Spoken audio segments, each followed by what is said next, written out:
gonna see a merman.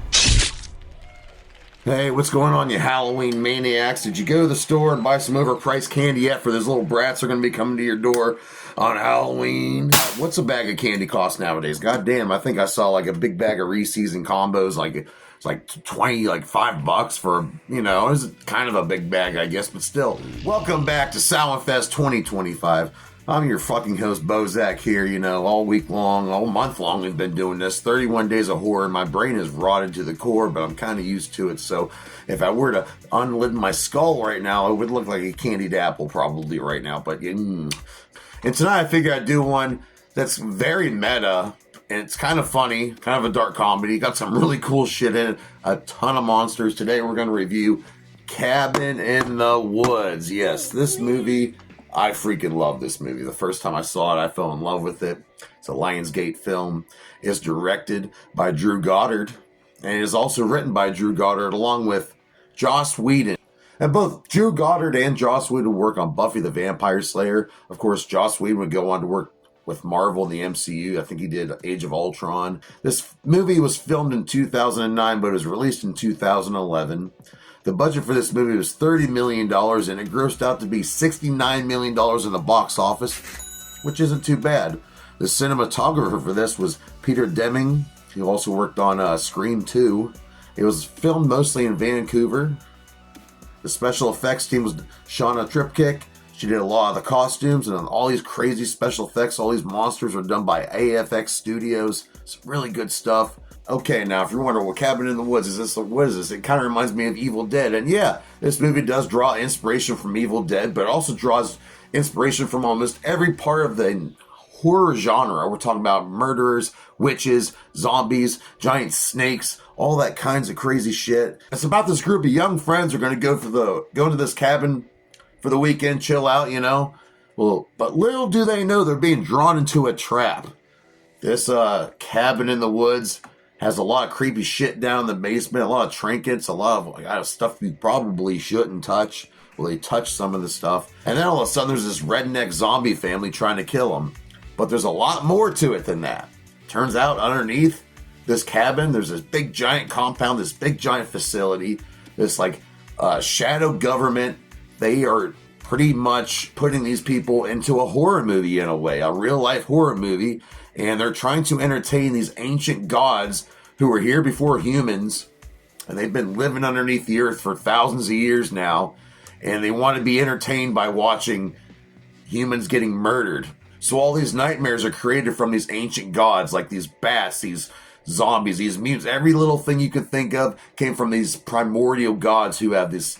I wish I would like to see a movie based on these gods, because they sound freaking interesting as hell. So little do we know, this cast of people, they're going into it. They chose their doom. They chose the redneck zombies. But one of them, the stoner, out of all the people, the stoner figures out what's going on, figures out they're being watched. And then, it is crazy. I love it. It has your typical stereotypes. You have a stoner, you have a slut, you have a jock, you have a nerd, and you have a final girl. And after all those people have been killed, then the gods are happy and they won't invade the earth and smash everything up. If not, they're going to rise above and turn this place into an ashtray. See, who stars in this motherfucker? We have the two guys working down below. They're pretty much in charge of the sector here in America because every part of the world has their own facility. Brian White plays Daniel and Richard Jenkins plays Gary. And these two have a really good dynamic together. They really do. And from what I heard behind the scenes, these guys were just always funny and always on the roll. We have Bradley Whitford playing Steve. We have Jesse Williams playing Holden. We have Anna Hutchinson playing Jules. And then we have Chris Hemsworth, pre-Thor, playing an asshole named Kurt. Then we have Fran Kranz playing Marty, the stoner, the fool, if you will. And starring in the movie, Kristen Connolly playing Dana, who's the virgin of the... She's not really a virgin, but she's at least slutty out of all the people there, so technically she's the virgin. So it's a really cool movie. I like how you see over in Japan, they got some really crazy stuff going on in the classroom. These schoolgirls have to stop this ghost over there, but then over in another country, see a King Kong kaiju thing going on. So they're being killed one by one. There's these pheromones that come out of the ground and make them horny and do stupid shit.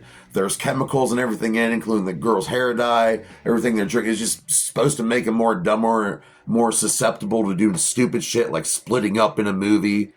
And then these zombies attack them. And this part here always cracks me the fuck up. Watch this zombie girl get clotheslined right here. Run! Fucking run! Ah! Dead bitch! But this movie's really fun. You find out there's more than just these zombies, and go down below, and then you see like all these, like in all these grids, like all these little cubes. Each one of them has like a different type of monster: a ghost, a spirit, a god. There's giant snakes. There's a giant. There's freaking anything you could think of is in this movie. There's a Hellraiser knockoff. There's giant bugs. There's a vampire bat. There's a killer clown. And every time you rewatch this movie, you will see some stuff you didn't notice before. So it's a really fun watch. I don't want to give away the ending, but the ending is really cool. And the ending does feature a cameo from Sigourney Weaver, who I've mentioned for the third time this month here on Salfest. So what do I rate Cabin in the Woods? Well, I'm going to have to give it a good old 4 out of 5 dog dicks. And that's a great, great rating. And I'm going to be back here again tomorrow night for some more Salfest. Don't be afraid to look this up. I think it's on HBO Max right now. Give it a watch. You will have lots of fun. So I'll see you here tomorrow night. So get the corpses out of your closet. Hang them outside. No one's going to know. They're going to think they're decorations. Don't be afraid to do it. We know you have skeletons in the closet. We all do. And I will see you here tomorrow night for some more Salfest. But until then, feed your kids. Pay your bills. Take care of your mind. And ignore that negativity because it's Halloween, motherfucker.